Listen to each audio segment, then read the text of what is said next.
As we approach the week of lech-lecha, there's a new star in heaven, Avraham Avinu, the beginning of a Jewish nation, and the purpose of creation has been fulfilled. The first pasuk after Ma'aseh Bereishis, after the Torah tells us in detail how the world was made, how the world was fashioned by the Rabbeinu Shalom. We ended with Shabbos, V'yichulu Hashemayim v'ya'oretz, and immediately afterwards, Eile Teile Deis Hashemayim v'ya'oretz b'hi baram. All this creation that you behold, heaven and earth, b'hi baram, they have been created because of Avraham. Baram, Chazal tell us, are the same ICAs, the same letters as Avraham. They were created because of Avraham. And Avraham comes on the arena. He's here. He's the purpose. That's what it's all about, Avraham, because of the Jewish nation. And Avraham Avinu, with this week's Sedra, there is a new creation, the creation of the Jewish species, and I'll explain that. There is a mitzvah of emunah, belief in Hashem, and this mitzvah is different than any other mitzvah. It's not written in a form of imperative, of command. Every mitzvah is written in the form of a command, either do or do not. You have to make kiddush on Shabbos.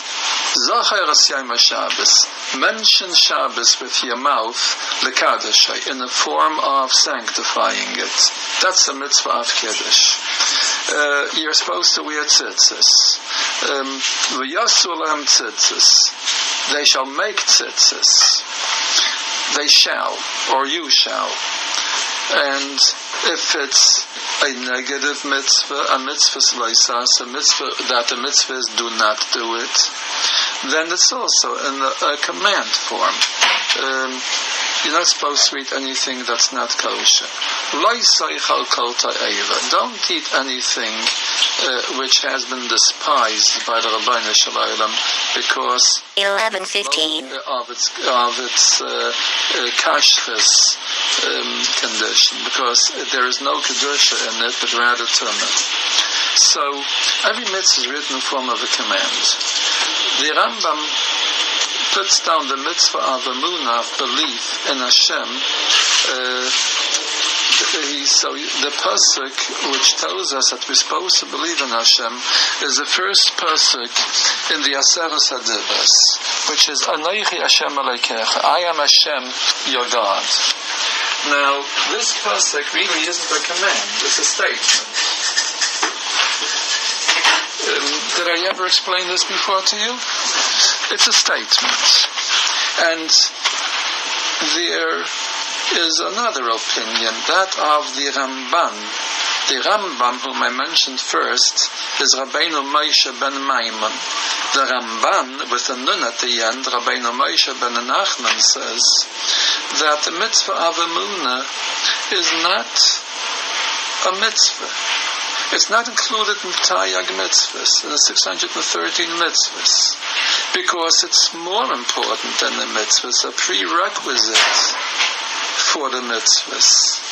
If there is no mitzvah, if there is nobody who issues the commands, then there can't be any mitzvah, then there can't be any command.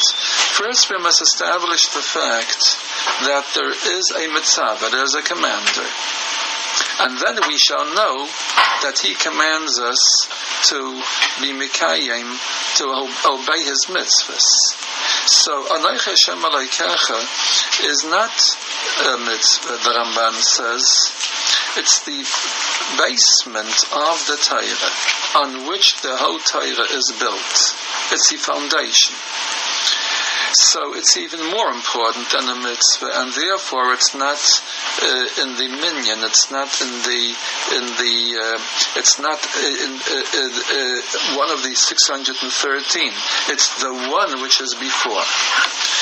The pasuk seems to indicate on the surface that the Ramban is more correct, because Anochi Hashem Elokecha, the mitzvah of Emunah, is not given to us in form of a mitzvah, in form of a command.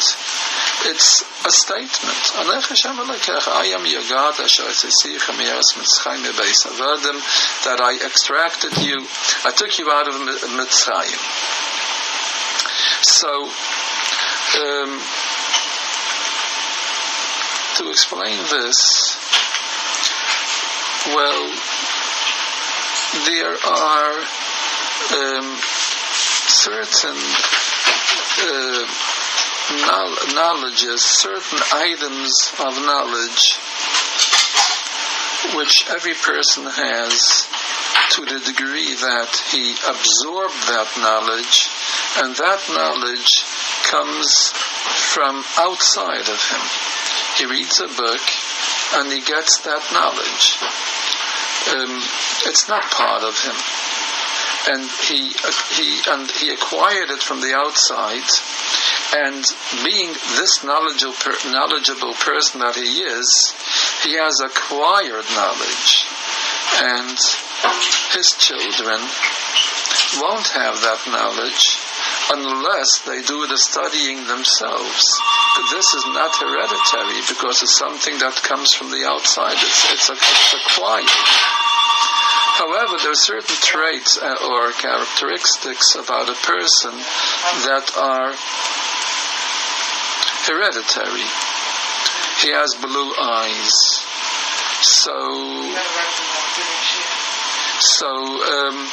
By Mendelian law, his children will also have blue eyes. Or if he has black hair, then his children will have black hair. And this is a hereditary trait. Knowledge is not a hereditary trait. It's something which is acquired, as mentioned before. However, there are certain items of intelligence which are hereditary. And this is one of the great wonders of the zillions upon endless wonders of the Rabbeinu Shalom. How certain items of knowledge are inherited. They're in the chromosomes. Let's say a beaver builds a dam. It does a wonderful job at building its dam. I cannot build a dam like a beaver does until I will get some instructions in engineering. A little beaver which has just been born, if it would be separated from its parents, and when it grows up a bit, it's thrown into a pond, that beaver will build a dam without having been instructed or guided by its parents. How does a beaver know how to build a dam? I will not admit to the fact that the beaver is more intelligent than I am. So why can't I build a dam like the beaver can? Why am I not so resourceful as it is? Because I have not inherited that knowledge. This is a hereditary knowledge. A spider builds a web. The egg never met its mother probably, and it knows how to make a web exactly with the same pattern and with the same skill as the mother spider did. did it without any 10 easy lessons. It knows how to make a web. It's part of the spider. It's in its blood. It's in its chromosomes. A bird has a certain ability to fly thousands of miles away for the winter and come back in the spring to the exact same tree in the exact same backyard. And it doesn't do so by memory, by remembering all the rivers and the brooks and the mountains and the dales on the way. The bird has a certain power of remembering, which is part of being a bird. And the man who's supposed to be intelligent is what's this Latin word for man? Which Homo sapien, which means the smart man. He can't remember by one trip how to go back exactly to the same backyard, thousands of miles, and so this is something which it has by virtue of being a bird. Humans also have knowledge, items of intelligence which are hereditary. Let's say an infant, when it's born, knows how to drink milk because it knows the law of vacuum. And if it wouldn't know this law, it would die of hunger. And there would be no way of feeding the baby without the baby forming some kind of a vacuum and having the milk come its way. And when it grows older, it forgets this law, and it has to study it in school. But it has it by heredity. Now, Jew knows that there is a Rabbeinu Shalom. He knows it. It's a hereditary trait. Every Jew knows the Rabbeinu Shalom. And this we have in this week's Seder. Avraham Avinu was Reish L'Ma'aminim, Chazal called him, the first one of the believers. And he is the father of all the believers. We believe instinctively in the Rabbeinu Shalom. And it's in our blood. And Avraham Avinu passed this down to us. It is expected that every human being should believe in the Rabbeinu Shalom, but not like a Jew. The Goyim, when the great Yom Hadin will come, the Goyim will be taken to task why they didn't believe in one God. And Rabbi Chanan Wasserman explains, everything points out to one God, the universe in which we live, the wonders of creation, even without going beyond ourselves. Mipsari erze aloika, says Eiv. From my own body I can see God. You know, everything is so wonderful in the human body. And the scientist who happens not to believe takes everything for granted. He knows that everything must have a reason.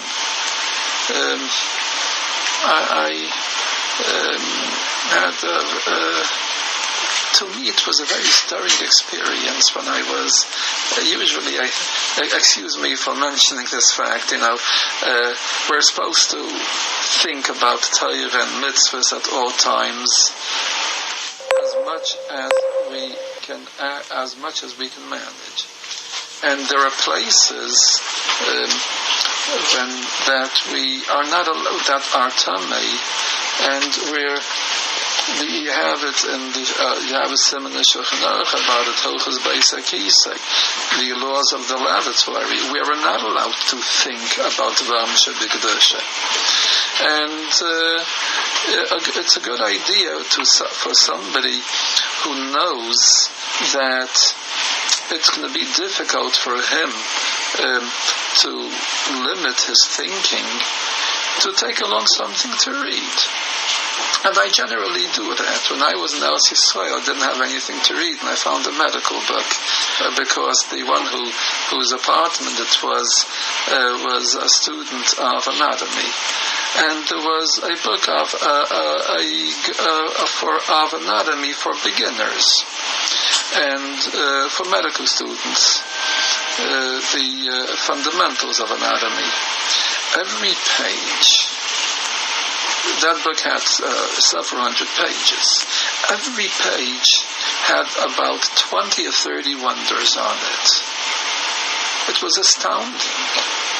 Everything has a reason. Why is... I never knew why the back of a person is curved. It's sort of S-shaped. Because when he jumps, if his back would be straight like a stick, then his spine wouldn't be able to cushion in and absorb the shock. But if it's S-shaped, then he bends when he jumps. He has resilience, and he doesn't hurt himself. Just one little item which never occurred to me, but the anatomist, the one who studies anatomy, he knows why is it S-shaped, why is it curved, because of this and this reason. It can't be anything else. In other words, the one who studies medicine, the one who studies the human body, found out so much that he came to a point where he knows that everything must have a reason. And in my nose, there are thousands of wonders. Every part of the body has wonders.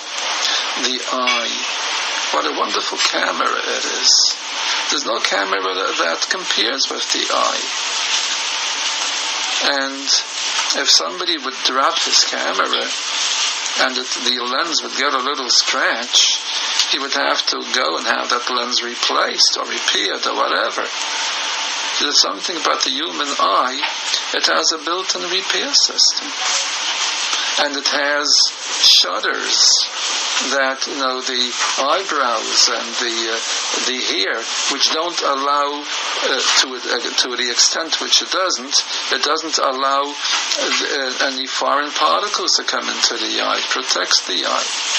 And should somebody, let's say, throw something 11:30 by reflex, the eye will shut, and the arm will jump up right in front to protect the eye, because the eye needs more protection than the arm. The person doesn't even have to think about it that he's protecting his eye. It's normal. The nervous system will do the thinking for him, and he will have a built-in controlling system. And if there is a lot of light in the room, the pupil is going to become thinner. And otherwise, if there's a dark room, it will expand so that it should admit more light. He should be able to see everything in and there are many much more wonders in the eye. A built-in washing system. In case a particle of dust comes in, then there are glands which will immediately send tears down to wash out that particle of dust which entered illegally. And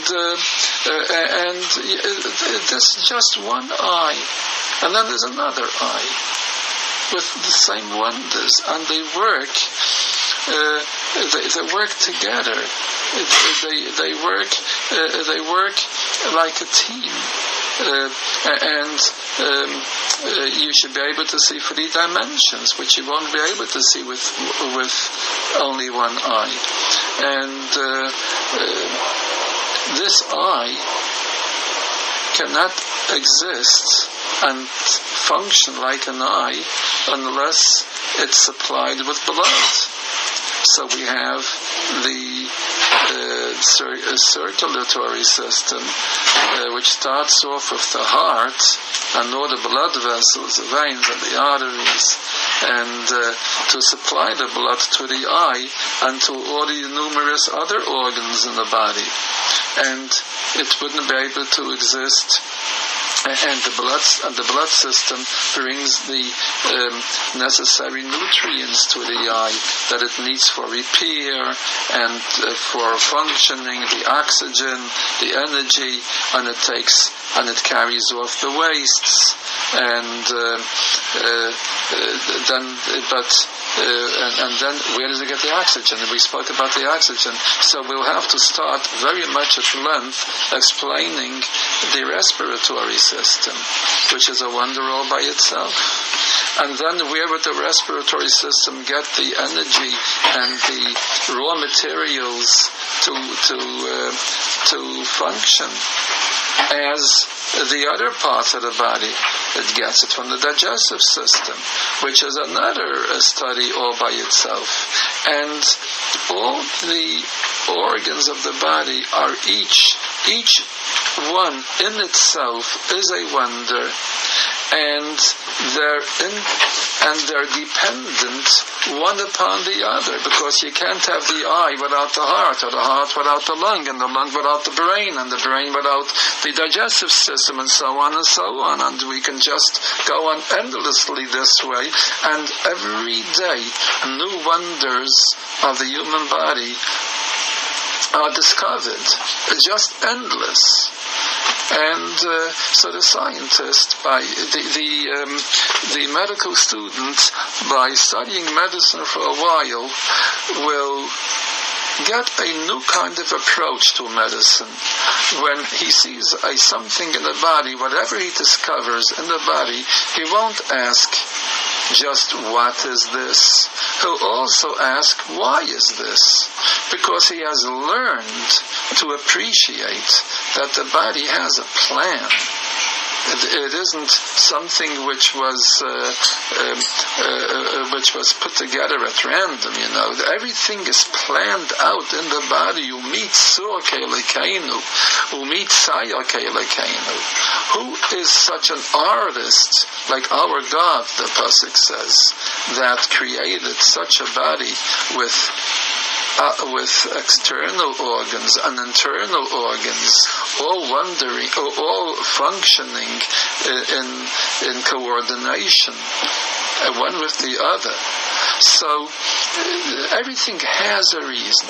So we don't have to go outside of ourselves and explore the wonders of the universe, the sky and the stars and the sun and the moon and the other planets, and go to the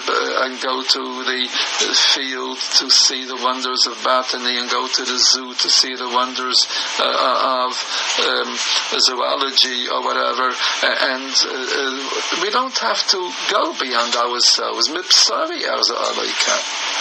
So, therefore, as I mentioned before, we can take the guy to task. Why don't you believe in one Rebbeinu Shalom when everything indicates that there is one God who controls everything in the universe? Now, a Jew is different than a guy, Lahavdil, because besides understanding that there is one God, and there are many opportunities in the universe, there are many opportunities in our environment to teach us this. Besides that, a Jew believes instinctively in God. There's a very interesting Chassam Seifel in the beginning of Masechta Pesachim. The halacha is that if thief would come to my home and would try to gain entrance, I'm allowed to kill him.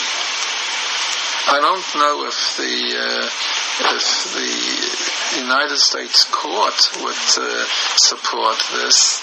They didn't particularly do so in the Getz case, but the Torah says I'm allowed to kill him because he's coming to kill me. Because if I'm going to resist, so he's going to respond to that resistance by trying to kill me. So I'm allowed to kill him. He's a Hereditary. He's trying to kill me, and I'm allowed to kill him in self-defense. But what happens if the one who comes to steal at my house is my father? I'm not allowed to kill him because the father won't kill his child. So therefore, it's not called self-defense. Now, what would be the din? Supposing if somebody moved into a new location and his father, who is a thief by profession, doesn't know that the son moved into a new location, and he happens to hit upon his son's residence, and the son knows that it's his father who's trying to get in, but the father doesn't know that that's his son. Is the son allowed to kill the father in self-defense because he's a Hereditary? The Chassam Sofer says no, because instinctively a father will not kill a son without even realizing it's his son. There's a certain instinct of belonging, a certain instinct of relation, and even of belonging. Even the ox knows his master. The chamaya, the lowly animal, can identify the avos, that is the receptacle where the food for the donkey is put in. He knows that this is his master's receptacle. He knows it by instinct. By the mere fact that he is a belonging of his master. And so the Navi continues and says, you are children of God, don't you know? Don't you know? Don't you know who your Creator is, who your Father in heaven is? We are children of God. The Goyim are creations of God, but Yidden are children of God. And therefore, by instinct, we should know the Rabbeinu Shalom. So, the first one who really knew the Rabbeinu Shalom by Emunah, Emunah doesn't mean conviction. Emunah means belief. The one who first knew the Rabbeinu Shalom by Emunah is the one where the word Emunah appears first in the Torah. In this week's Sedra, V'hemen b'Hashem, Avraham Avinu believed in Hashem, V'yachshaveh alei tzedakah. And this was Avraham Avinu, the first believer. Avraham Avinu, with his coming upon this world, a new species was introduced. A species like the beaver, who knows instinctively by virtue of heredity how to build a dam. Like the spider who knows how to make a web. The Jew instinctively, by heredity, believes in Hashem. He believes in God. Now, this is part of his organism. He can spoil his organism. Just like in the body, in the bodily organism can be spoiled by abuse. A Jew can spoil his spiritual organism by abuse. Now, if somebody would make it a habit to eat sawdust with milk for breakfast, of course, he's going to abuse his stomach and he's going to lose his appetite. And the normal, natural appetite for food well, he won't have that anymore. He's going to be deprived of that natural appetite because he abused his stomach and he spoiled it. What should he do? He should go to the doctor, get medicines, and see to it that his stomach isn't any longer out of order, that he should have the necessary medicines to heal himself, and that his organism should function like a healthy organism should. In the spiritual sense, it's also the same way. The Rambam says that all the ailments of the spirit are compared to the ailments of the body. So therefore, in the spiritual sense, it's also the same way. Somebody can spoil his emunah. Every Jew instinctively believes in God, but somebody can spoil his emunah by abusing his neshama, by bad food, treifa food, immoral life, other aveiros. Every aveira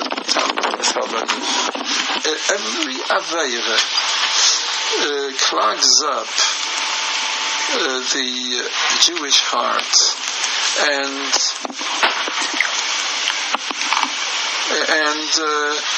what happens if somebody's heart is clogged up?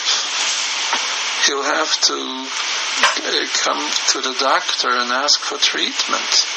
He'll have to get off cholesterol, and sometimes and take medicines, so that he should open up the arteries to the heart, and he should have his necessary blood supply. Sometimes he might even need a bypass, depending on the amount of damage which he did to his heart by his wrong diet. Now the same thing is in lech-lecha. Somebody can clog up his heart, and he won't feel that there is a Rabbeinu Shalom in the world. And any aveira can do that. Aveira metamtemes liba shaladam, the Gemara says. An aveira clogs up the heart of a person. It means a spiritual heart. There are two aveiras which more than any other aveira does that. The first one is machalis asurais, forbidden food, and the second one is kedusha, holiness. That's referring to a person's moral behavior. And these two aveiros, if any one in these two areas of kedusha samachalim or kedusha sabris, is transgressed, these two aveiros are going to clog up his organism, and he won't feel that there's Rabbeinu Shalom there, and he'll have to come in for treatment. So, and treatment. 11:45. The treatment. There are medicines for that. It may take a while, but there are medicines for that. But a Jew should, a healthy, sound Jew, should instinctively believe in Hashem. And the first one to believe in Hashem instinctively was Avraham. He was a new creation. It was something new upon earth when he appeared.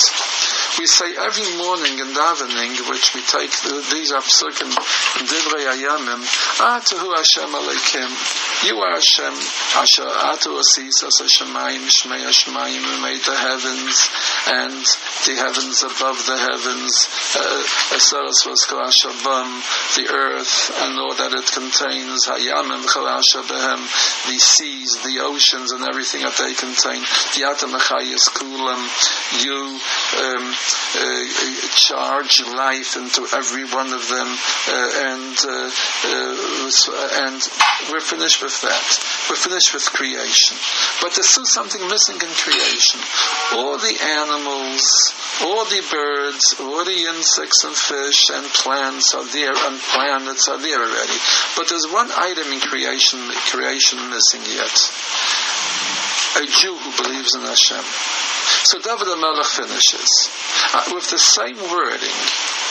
He paraphrases the first pasuk. Atu Hashem Elokim, you are Hashem, Asher B'charta Bi Avraham, you chose Avraham. V'tzeiser miyah kasdim, v'samta shmei Avraham, and you made his name Avraham. It's a new species with a new name, and Avraham is B'hibaram. He is the purpose and of creation. He is the crown jewel of creation. In what is Avraham Avinu unique? That he is a new creation which didn't exist before. Avraham Avinu believes in Hashem. Ne'eman. He is charged with emunah. He believes. That is this new species.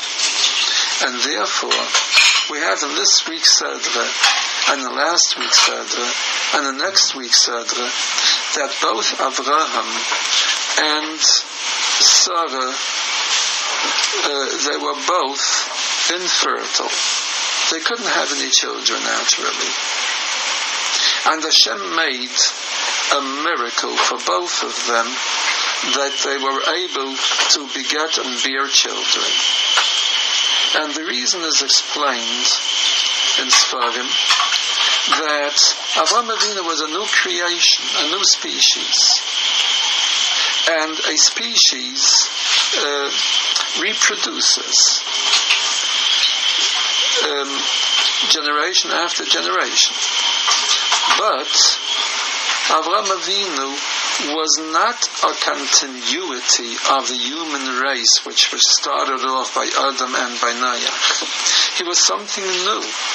And therefore, his posterity would not in any way identify itself with the previous generations.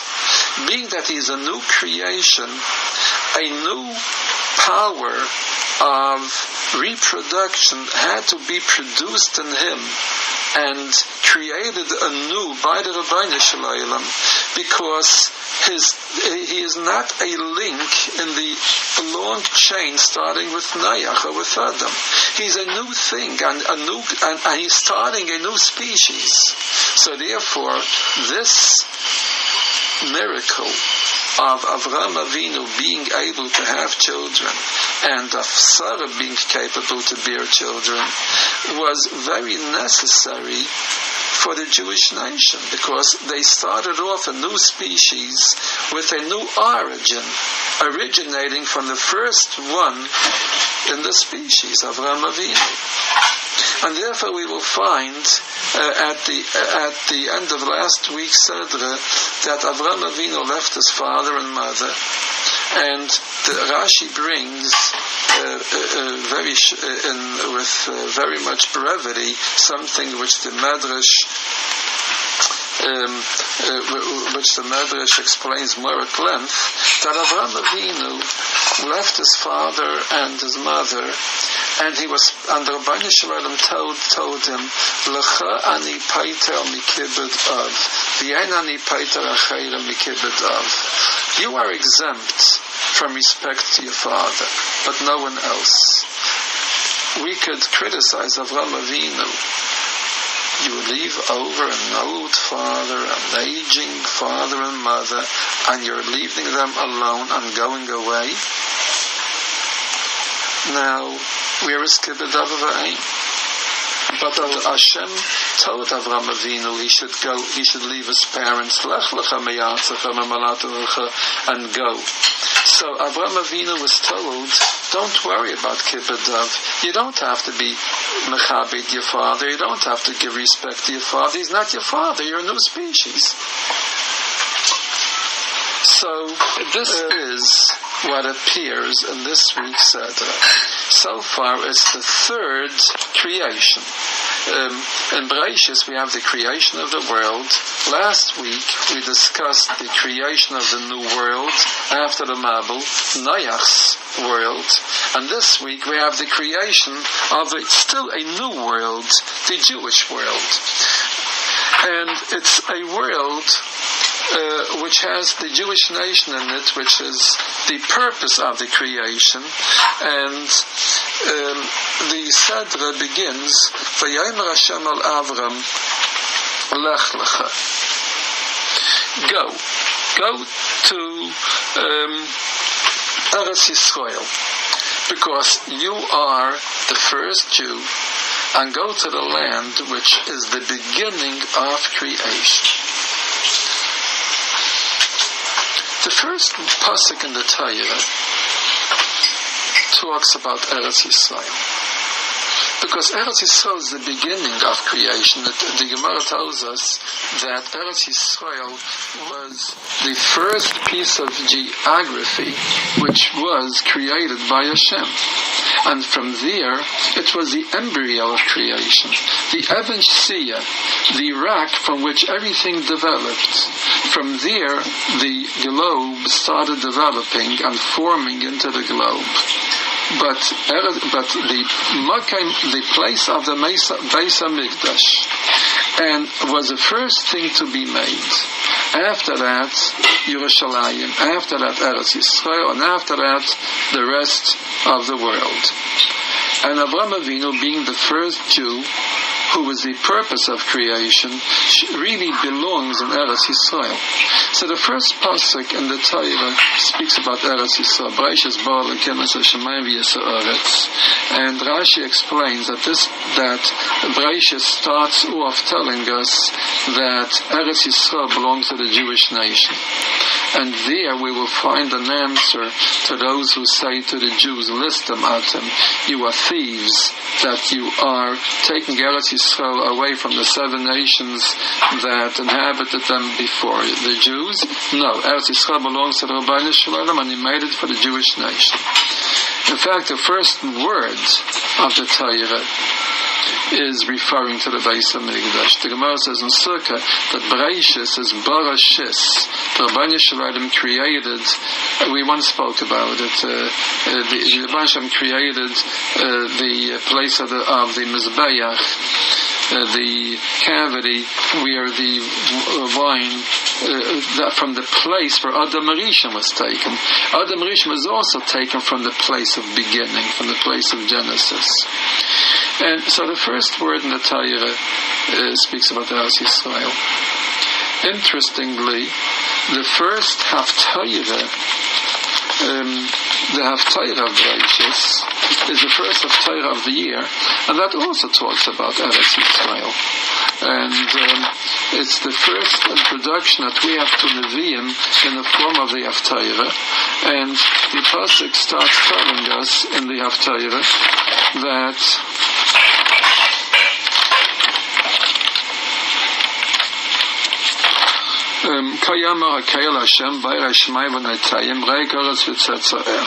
He made the world, and that which developed from the world. And which land am I talking about? The Rabbeinu Shalom gives a neshama to the people on that land, and a ruach, also a soul, to those that walk on it. And the Gemara tells us in Ksubis that whoever lives in Eretz Yisrael will have Olam Haba, because it says they will have Olam Haba and will be freed from his virus. But even if you walk 4 steps in Eretz Yisrael, you already are Zaycha to Olam Haba. So the Gemara tells us that this pasuk is referring to Eretz Yisrael. The first word which Rabbeinu Shalom told Avraham Avinu was go to Eretz Yisrael. The first word which Rabbeinu Shalom told Yitzchak was, don't go out of Eretz Yisrael. The first word which Rabbeinu Shalom told Avraham Avinu was, lech-lecha meyartzecha el haaretz asher areka. Go to the land which I am going to direct you to, which is Eretz Yisrael. Avraham Avinu is midas hachesed. if we have any love to the Rabbeinu Shalom, it's because we have it as a Yerusha from Avraham Avinu, chesed, love to the Rabbeinu Shalom. All the mitzvahs, the commandments, which are positive mitzvahs to do, is because we love the Rabbeinu Shalom. So Avraham Avinu was given the mitzvah of going to Eretz Yisrael in the form of a mitzvah sasei. The first word Hashem told Yitzchak was Al Teiret Mitzrayim Go Ba'aretz Hazayis. Don't go to Mitzrayim, rather be in this land. Yitzchak, Avraham Avinu, the Rabbeinu Shalom started talking to him in the form of a loisase. In other words, don't leave Eretz Yisrael. Not do, but don't, because he is the source of all the loisases. He's midas adin. The first word that Hashem Yisbarach told the Yankov Avinu was referring to Eretz Yisrael. At the first, when he had that dream at the site of the Beis HaMikdash, so Hashem said, Anochi Hashem Elokai Avraham Elokai Yitzchak, I am Hashem, your God, God of your fathers. The land that you are lying upon, I am going to give it to you and to your children. So this is the first. So there's one first land and there's one first person. And the first person, Avraham Avinu, belongs to the first land. The person of Bereishis belongs in the land of Bereishis. And that's what our Sedra tells us today. So when Avraham Avinu left Eretz Yisrael, because of the hunger which is described in the beginning of lech-lecha, and he went to Mitzrayim, so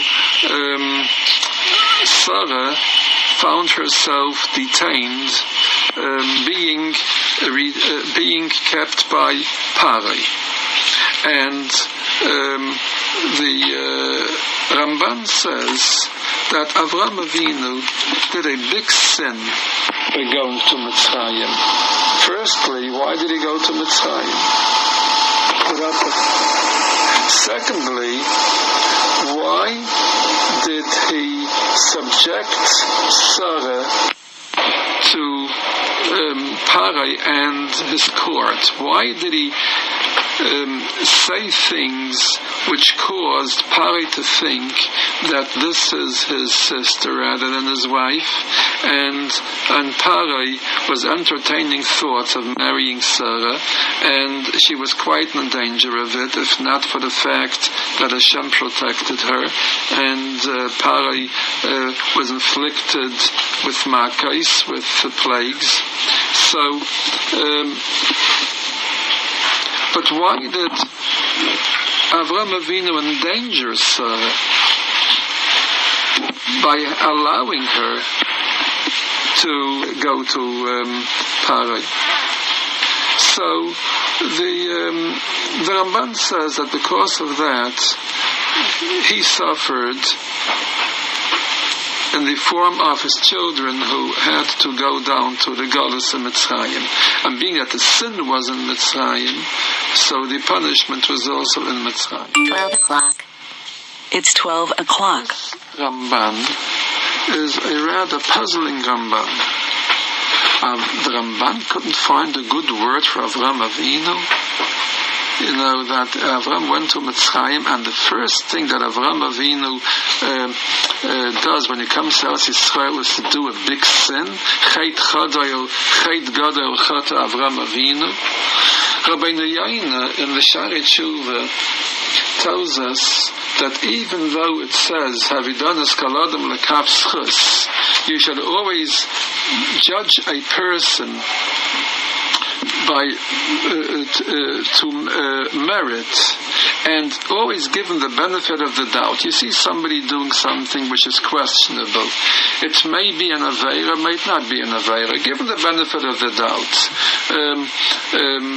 say to yourself, well, he certainly is not doing any aveira. I do not accept the fact, I do not believe that this person is doing an aveira. Bim don lekafschus. But that's only within reasonable limits, if it makes sense. But that's by an average person. However, somebody who has a reputation as a tzaddik, it's not. You have to go all the way out, even if it's not reasonable, even if it's going to extremes. Always try to think that he really didn't do an Aveira. You should be done a tzaddik lekaf schus to a much greater degree than you do an ordinary person. That's how Rabbeinu Yaina paskins. Now, certainly, Avraham Avinu was a tzaddik. Why does the Ramban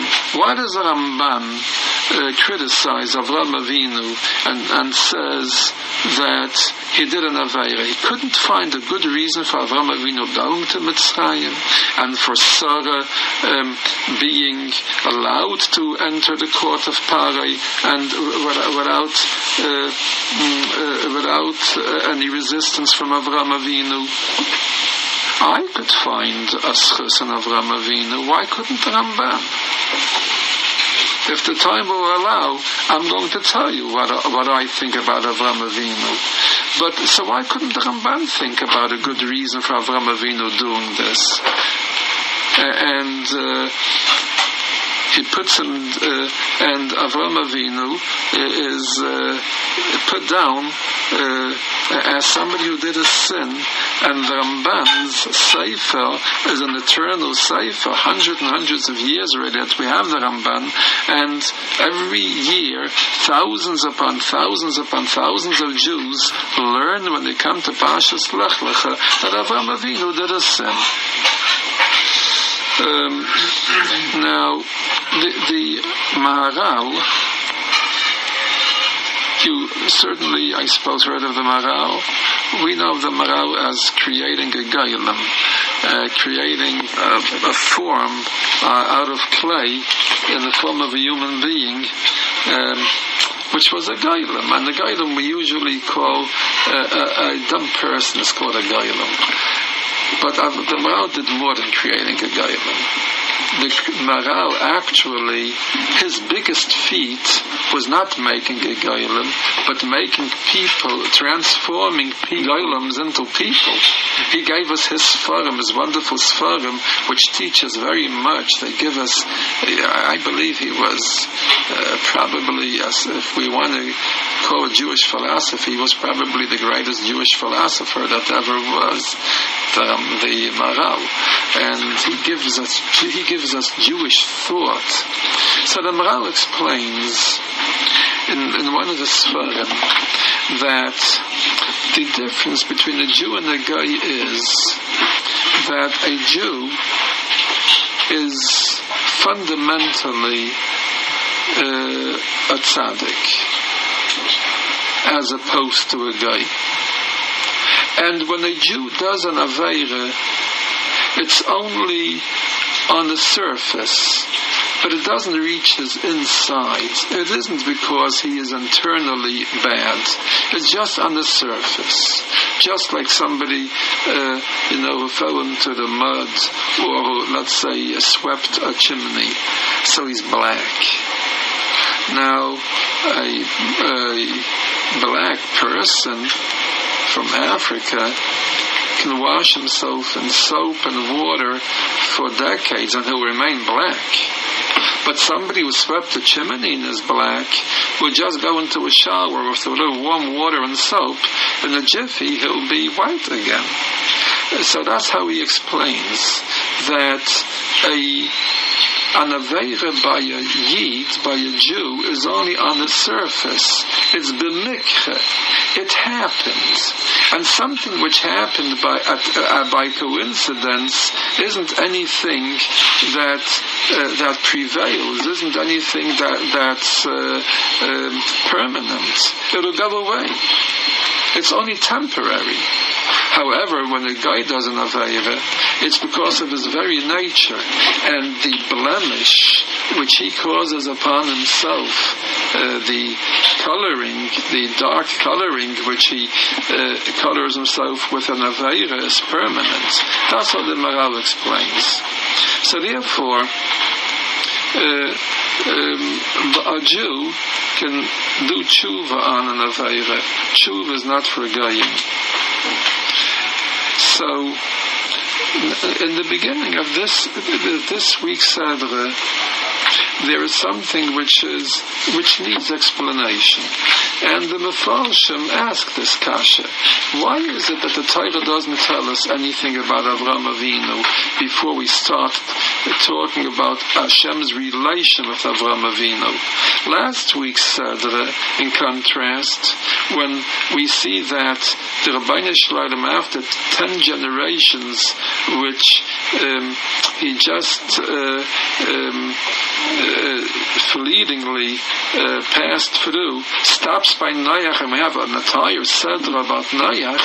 So the first pasuk in the Sedra tells us why Hashem favored Noach. Eila Toiladas Noach. Noach is tzaddik. Tamim hayibedaraisa. V'so elikim salich Noach. Noach was a tzaddik, a righteous person.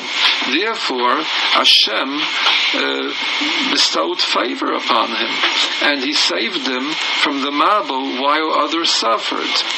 By Avraham Avinu, in this week's Sedra, after going through the 10 generations from Noach to Avraham, and Hashem stopping by Avraham, the Torah does not introduce Avraham Avinu and the reason why he found favor by Hashem. The pasuk doesn't start, Eila told us, Avraham ish tzaddik. The pasuk starts immediately. Vayomer Hashem al Avram, lech-lecha miyatzecha. Hashem said to Avram, go to your land, go to Eretz Yisrael, and I'm going to make you a large nation, and I'm going to bless you, and your name will be great, and you will be a source of blessing. That's what Hashem tells Avraham Avinu. Why? Why did he deserve it? Was he a tzaddik? Why doesn't the Torah tell us? Avraham Avinu actually did have a history of tzidkus at this point, because as the Midrashim tell us, he already had his encounters with Nimrod and the king who declared himself a god, and Avraham Avinu defied him, and he said, no, you're not a god, because there's one God who created heaven and earth, that's Hashem. And Avraham Avinu understood that there's one God, and he worshipped God and preached the presence and the existence of God, even though he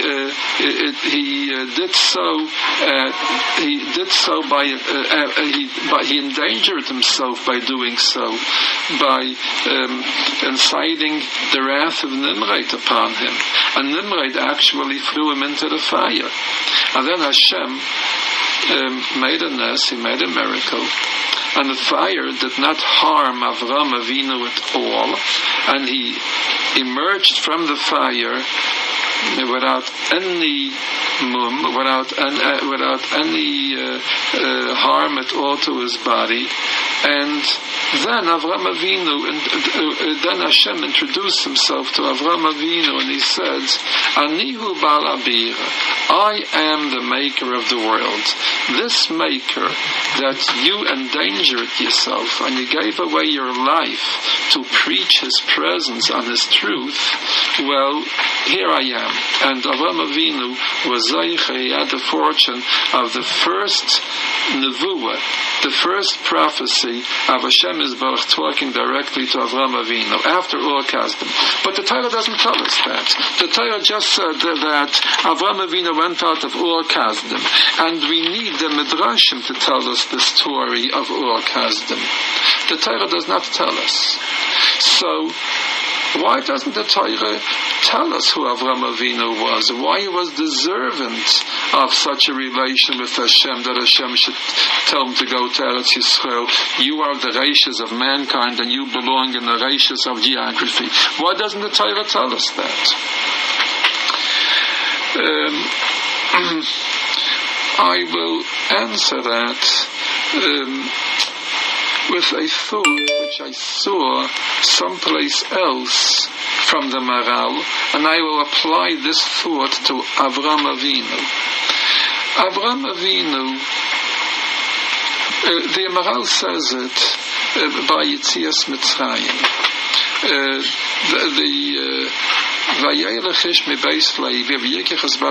A man from the house of Levi came, and he took the daughter of Levi, and they had a child, and that was Moshe, and Moshe was the redeemer of Klal Yisrael from Mitzrayim. But who was Moshe Rabbeinu's father and his mother? The Torah doesn't tell us. A man of Levi took a daughter of Levi from the tribe of Levi. That's all we're told. Later on, if we're Zaycha to learn more Torah, we're going to find out that the father of Avraham Avinu, of Moshe, was a big tzaddik, Amram, and his mother was a big tzaddikus, Yocheved, who endangered her life to save the Jewish children when she was a midwife, and she saved the Jewish children, and she did not obey the edicts of Parai, who commanded that she should kill the Jewish children. So he was a son of a tzaddik and a tzaddikus. So why doesn't the Torah tell us who his father and his mother were?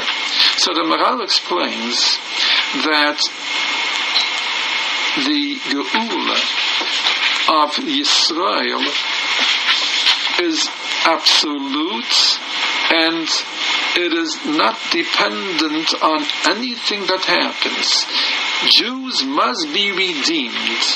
They have a future, they have a calling, and they will eventually be the nation which is the Oyer Goyim, the lantern of all peoples, and they will shed light upon the world and teach all nations that there is a God in the world. That is Klal Yisrael. And when they are in Mitzrayim, they must be redeemed, whether they deserve it or not. It's a hechir. It must be so. There are no alternatives. So, if the Torah would have told us that Amram the tzaddik married Yocheved the tzaddikus, and their child was Moshe, and Moshe was fortunate he had the schus to redeem the Jews from Mitzrayim, I would have said, well, you see, Amram and Yocheved have the credit. They were big tzaddikim, and by the virtue of their tzidkus, they had a son who was great enough and holy enough and powerful enough and capable enough of redeeming the Jews of Mitzrayim. But if Amram and Yocheved wouldn't have been tzaddikim, they wouldn't have had such a son. And if they wouldn't have had such a son, there wouldn't be a redeemer worthy of redeeming. And if there wouldn't have been a redeemer, Yidden would have remained in Mitzrayim. So the Maral says that can't be. It's impossible that Jews should remain in Mitzrayim. It isn't by coincidence that it happened to be that there was a tzaddik and a tzaddikus, and there was Zaycha because of their tzidkus to a good son. That's why we were redeemed from Mitzrayim. And if not, we wouldn't have been redeemed. No. A man took a woman and they had Moshe. And I don't care who that man is, and I don't care who that woman is. And I don't care what is the cause or what is the effect. Jews must be redeemed. Let it come from a man and a woman, and I don't care who they are. Of course they're Amram and Yocheved. But that's not the reason why Moshe was born. The reason why Moshe was born is because he had to be born. There's no two ways about it. It can't be otherwise. So I would say that this is why Hashem doesn't tell us why Avraham Avinu earned favor by Hashem. Why the Torah doesn't introduce Avraham Avinu that he was a nish tzaddik like the Torah introduces Noach. Because why was the world created? Because of Avraham. I don't care. I don't care whether Avraham Avinu was a tzaddik and not, whether he deserves the favor bestowed upon him by Hashem or not, so that the Jewish nation should come out of him. There has to be a Jewish nation. not by the virtue of his tzidkis, not because Avraham is tzaddik, that's why he was the first Jew, and if not, there would never have been any first Jew. There had to be a Jewish nation on earth, and so the Torah doesn't have to tell us the reason because he was a tzaddik. So therefore, the Torah starts off immediately without describing the virtues of Avraham or the schusim of Avraham Avinu. The Torah starts off. The Eibusha said, Avraham Avinu, you're the first Jew. Go to the land of first. You're the Reishis. You're the beginning. You're the Jew of Genesis. Go to the land of Genesis, because that's where you belong, and that's where your roots will take hold. So therefore, we don't have the Torah doesn't have to explain that. Actually, so therefore, I would understand the Ramban. I know why Avraham Avinu went to Mitzrayim. Avraham Avinu knew that his offspring are eventually going to be in Mitzrayim. He knew that. He had Ruach HaKodesh at this point. He was a Navi already. God has spoken to him. I'll let you in on a secret. And also on the source of my information. The Medrash Tanchuma and Pashas Vayeshev tells us a big secret, and it's going to be difficult for you to understand it and to make peace with it when you hear it. It'll take you a while to absorb what I'm going to tell you now. What would have happened if Adam Rishon would not have eaten from the Eitz Hadas? He would have lived forever? He would not have lived forever. He had to eat from the Eitz Hadas so that he should not live. It was Rabban Shalom's plan in creation that Adam should be created, he shall eat from the Eitz Hadas, and man should die, and there is a whole plan, a very godly plan, which we cannot understand. It's something which the human mind, or even the minds of the biggest malachim and srafim, cannot behold. It's too profound. What the Rabban Shalom's plan in the world is. There had to be Eitz Hadas, and Adam should eat from it and bring death until the Zman of the Tikkun, when death will again disappear from earth. It had to be that way. He had no choice. The compelling force which compelled Adam Rishon and Chava to eat from the Eitz Hadas was so strong, it was beyond their ability to struggle and combat that. They couldn't. It had to be that way. Why did the Jews go to Mitzrayim? Because Avraham Avinu sinned, and he said, Bama Eida. No, the Medrash tells us.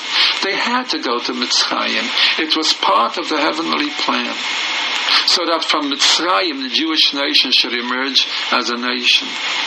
Why did the brothers sow Joseph? Because there was jealousy and hatred and undesirable traits among the brothers, the children, the holy Shvatim of Yankov? No. Yosef had to be sold to Mitzrayim to start the Goddess rolling. They had no choice. He had to go to Mitzrayim. Why did Moshe not enter Eretz Yisrael? Because of the chait of Mei Meriva, when he didn't speak to the stone to give out water? No. Moshe couldn't go into Eretz Yisrael. So he had to stumble upon the rock of Mei Meriva. He had no choice. Now, I am not an apikairis by saying that, because I'm quoting the Medrash. And Avraham Avinu knew this. Avraham Avinu knew that the Yidden have to go to Mitzrayim. And therefore, he had to prepare the ground for them.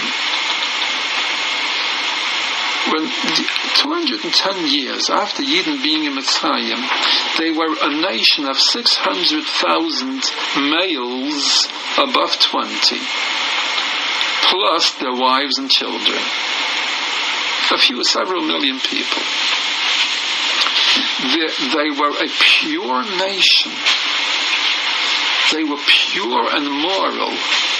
There was never any sin, any moral sin in that nation. A people of several million, a nation of several million people, never have committed a sin in the area of morality. There was one woman, Shleimus Bas Divri, who had relations with the Mitzri against her will, and she was the mother of this Isha Yisraeli, who was denied his place in the Jewish camp in the Midbar. One exception, Achas Haisa Upirsama Akasev. In that whole nation, there was only one, and the Torah broadcast that. The Torah exposed her. She is the one, and nobody else.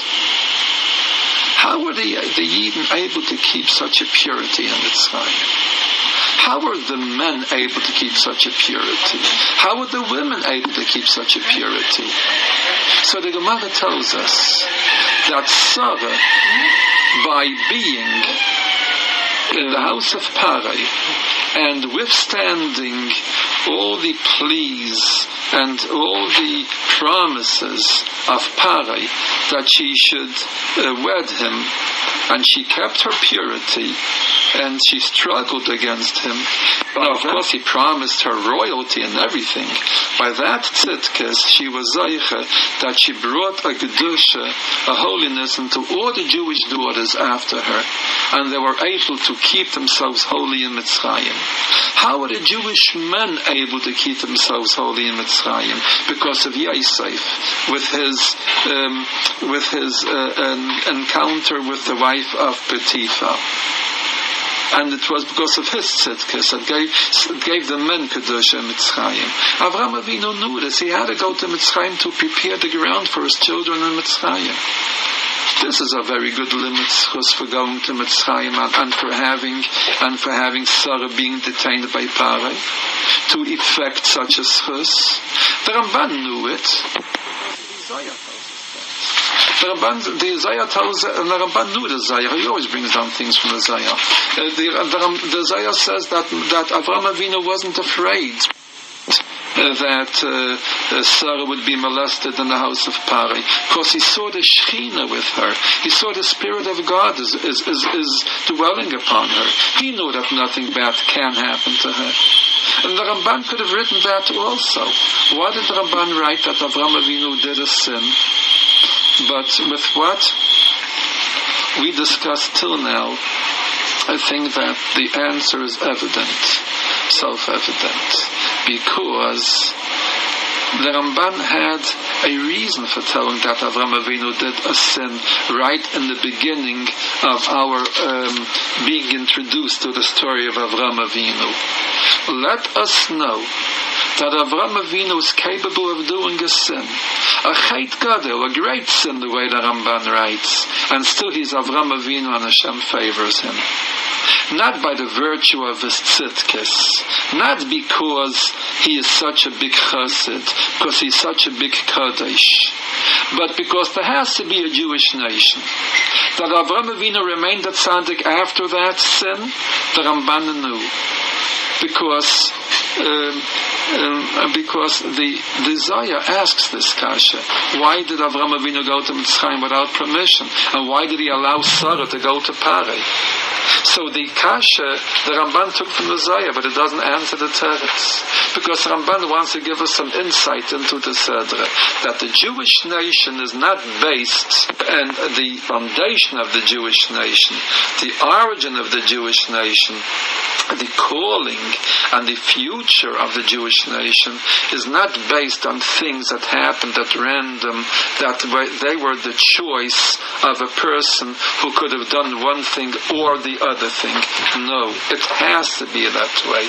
There has to be a Jewish nation which consists of people, of Jews who are pure, fundamentally pure, and even when they do an Aveira, it's only on the surface and it can be washed off. You've just experienced another Torah class brought to you by TorahAnytime.com.